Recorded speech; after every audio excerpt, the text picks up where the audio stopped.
Okay, and we're back, everybody. It's been about 3, almost 4 hours. We went with the recommendation on the package for a little while. Sorry, I know I'm out of focus terribly here. So we went with the recommendation on the package for the first couple of hours, and that got us a nice start.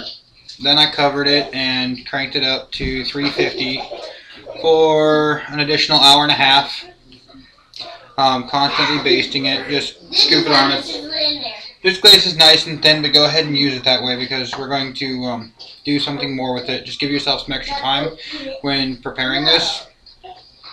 Or if you don't have the extra time, then just go ahead and thicken up the sauce first.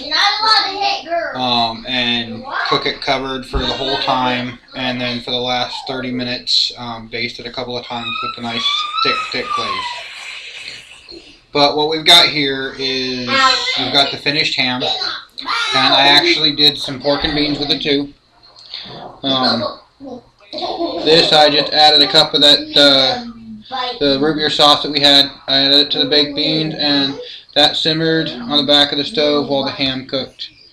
And speaking of ham, doesn't that look delicious? Second here.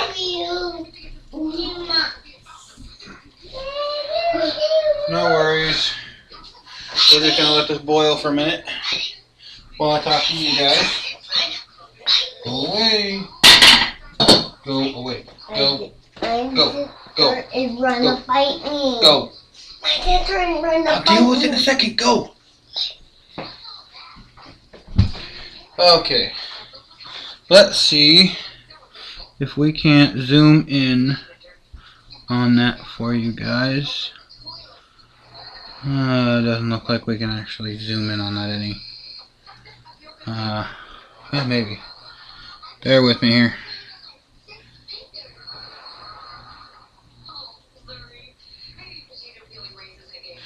No, unfortunately not. Okay, so we'll just get you a little closer. I know. We're kind of all over the place here. Yeah, that's my fridge. Okay, so there we go. Check that out. Doesn't that look absolutely delicious? I know that's not burnt. That's a nice crust on top of that ham. That is going to be absolutely delicious. And then all that sauce there in the bottom is actually the natural drippings of the ham, plus all that root beer sauce we made. We're actually going to take and we're going to pull the ham out, and we're going to pour all that into a pan, and we're going to cook it down into an additional sauce so that we can use it for leftovers. Because, let's face it, you're always going to have leftovers when you're cooking a holiday meal. At least most of the time. I've had a couple where I didn't. But yeah, there it is. There's the finished up ham.